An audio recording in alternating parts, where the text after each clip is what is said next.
Complimenti and shout out to Mario Inter. Check out his YouTube channel. He's easily the funniest and the best entertainer online for YouTube for Inter. But hey, buongiorno and welcome to Inter Talks, where we are going to bring it to you in English right here and right now. Ragazzi, 2-0 against Cagliari. Another victory, and it's come at the right time. And we're just going to jump straight into it today because we have a very, very busy episode. We're going to be here reviewing the Cagliari match and also previewing the tough fixture against PSV Eindhoven in the Champions League. So welcome. Thanks to all who have subscribed and who are following. Thank you if you joined us this morning, Australian time, or in the evening anywhere else for our coverage of the Cagliari match. It was a really, really good fixture. So jumping straight into the match, not wasting any time, we won 2-0. And I got to say, it was probably the most collective performance from the boys this season, despite coming up against some superior opposition in Fiorentina, in Sampdoria, in Tottenham Hotspur. You know, we could have been forgiven for thinking that we might have taken this match against Cagliari more aggressively and run out winners by a more emphatic margin. But to be honest, all the boys played really well today. We didn't really look like we came out of second gear, but it was great to see the team fight right until the very, very end and look like we were in control for most of the match. I feel as though in the past, especially last season and the season before, if Inter did go up 1-0, we were always on the edge of our seats until the end. But tonight we looked a lot more comfortable. So we won 2-0. Altogether, the match was fairly even in the first half. I'd say that both teams had their chances in the first half, but Inter did look like the better side. We saw ourselves go ahead in the 10th minute or 11th minute, whatever it was, I can't remember, via Lautaro Martinez, his first goal, and Matteo Politano wrapped it up in the last minute of regulation time. So both of them got their first goals for Inter, which was really good to see. We'll move into the player ratings now, and basically, everybody had a decent performance today. We made 5 changes to the starting 11, which was a huge change in my opinion. And I think it was really good to see the structure of the team stay solid throughout the 90 minutes because it's not easy to change 5 of your starters and keep the lineup rotating at the rate that we have and at the rate that we did this morning. So I was very, very impressed. Samir Handanovic received a 7 for the ratings on Sempre Inter. He was good today. He didn't have too much to do in both halves, but, when called upon, he was fine. However, I must make a comment. I can't stand seeing the ball at his feet. It needs to be in the hands all the time. I'm very, very uncomfortable with the way that he plays the ball out. I don't think he has enough confidence on the ball. And if the ball is at his feet, I would rather him clear it into touch straight away than even attempt to play another stupid 8 or 9 yard pass directly in front of him. I mean, come on, this is football 101. We don't need to do that if you are Samir Handanovic. Dalbert Enrique, our boy, Dalbert.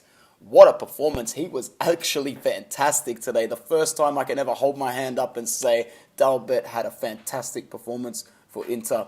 So we were really happy to see him get back into form today. João Miranda was really good as well at centre-back. I think he looked a little shaky in the first 15 to 20 minutes, but overall he took to the game really well. Stefan de Vrij partnered him in centre-back and once again was solid. I don't think he's put a foot wrong this season domestically, and the fact that we got him on a free transfer just makes it a whole lot sweeter. He's turning out to be the bargain buy of the Mercato for me in Italy. Danilo D'Ambrosio backed up his splendid performance against Fiorentina with another good performance today. I think having him play 2 or 3 games consistently starting 2 or 3 games consistently while Shimi Vesalico is out has actually worked out well for Danilo, as he's really re-grasped some form that we haven't seen in a long time or ever for some fans. Roberto Gagliardini came back into the lineup and was probably the worst performer for the Inter side today. He didn't look comfortable on the ball. He misplaced some passes, was dispossessed quite easily as well. And, a couple of times he looked static in midfield, even on the defensive end. There were a couple of times where Cagliari played a few poor passes and, he'd lunge at the ball quite poorly or quite delayed, or it'd go through the side of his foot. It's not to say that it's a worrying performance, because I think Roberto will come back into the starting lineup soon enough domestically and perform well with Brozovic next to him. I think that he was asked to do a little bit today and he just looked a little bit shaky. So no need to worry too much, especially since Borja Valero continued to show that it was the right decision to keep him on board this season. He started his first match this morning and played really well. He looked like he had a fair bit of energy in him, and we did see his legs start to run short around the 65th, 70th minute, but then Matias Vecino was brought in for him, which was a good decision by Spalletti. I think Vecino came on and held his ground quite well. But, Borja Valero was fine. He was distributing the ball as he can do very, very well. So it's good to know that we have these players who, when called upon against, no disrespect to Cagliari, but in a season where we have matches like Fiorentina and PSV either side of each other, we need to have these players who are ready to step it up and step it in and be able to overtake the reins and at least contribute something to the overall performance, and that's what Borja did today. Raja Nainggolan wasn't too bad. I think we all have a lot higher expectations of him, obviously, and so does Coach Spalletti, because today he put in another 6.5 performance. And I agree, 6.5 is a good rating for Nainggolan, but we want to see him put those performances in where he dominates, where he's the core perpetrator of all of our attacks. And today, once again, he was more just like a tenacious figure in midfield. And against a team like Cagliari, he did not struggle at all. There was plenty of times where he made disposals, where he got around players, where in the 50-50 challenges he came off better and was able to quickly flick the ball to somebody else. But, today it wasn't a bad performance by Raja Nainggolan as well. But we are looking for a little bit more, as Spalletti said. Candreva was not able to continue whatever positive form many fans think he has carried the last few matches.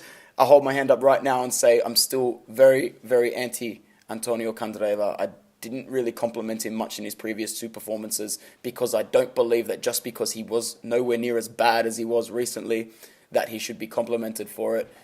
He's been slightly better, but still not good enough, and he receives a 5.5 from Sempre Inter today, which was the right rating.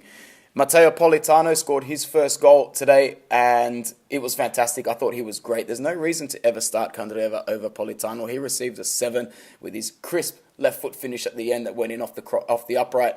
I think it may have taken a slight deflection as well, but, primo goal for Politano, and for Martinez, who also receives a 7. It's refreshing to have someone with the finishing ability of Icardi. Maybe not yet, but he's got a great finishing ability, but also his link-up play and distribution and ability to carry the ball in tight areas is a lot better than Mauro as well. We had a few players come off the bench today. Brozovic, 6.5. Perisic, 6.5. Two great performances because they were brought on with about 25 to 30 minutes left, and when they came on, we looked better.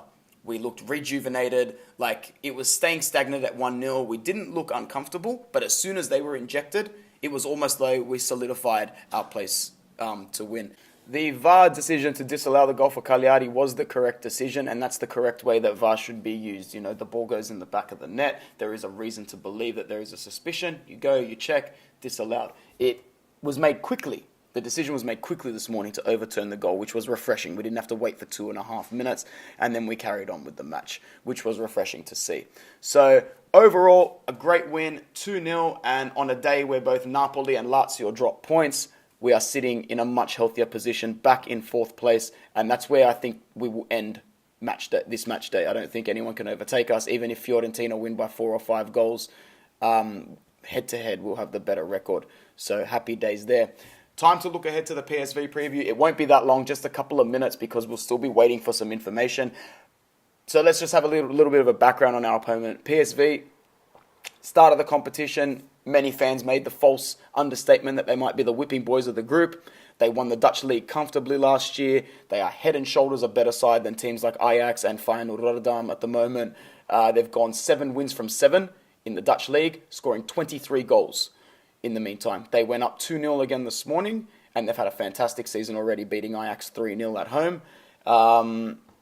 Lozano, De Jong, Pereira, Hendricks, all these players are contributing well for them this season, and I, for one, think it's going to be a very hard match in a hostile environment in Eindhoven. It's definitely not easy to go over there and pick up 3 points, especially in a side that's buzzing and definitely wants 3 points after being absolutely crunched 4-0 by a 10-man Barcelona on match day 1. I guess the silver lining is that if Inter can go into this fixture, buckle down hard and get a decent result, if we can get 3 points here and Barcelona can do over Tottenham at the new camp, then we'd basically be looking at a 6-6-0-0 ranking, where we're trying to get all points possible in this Champions League campaign. It would be so valuable. So I think overall, the boys, the Ragazzi, need to go there hard. And even if we squeeze out a draw away, it would not be a terrible result considering how we started our campaign against Tottenham. So I'm going to go and predict that Inter do come out firing and we take the momentum from the first match against Tottenham into this match. But I am going to be conservative and predict that the match ends 1-1. And even though we would love a win, I think 1-1 will still be a respectable result, and it will give us the opportunity to welcome them back to the San Siro with open arms and to get the win there and solidify our place above them in the group. So that's it from us today, guys. Thanks for tuning in. Be sure to like and subscribe and keep tuning in and sharing with all your friends. Inter 2, Cagliari 0. We look forward to seeing you again afterwards for the PSV review, where Raul will be tuning you in for that one and also previewing our next match domestically, which is a huge one. Just quietly, I think you guys know what it is. 2-0.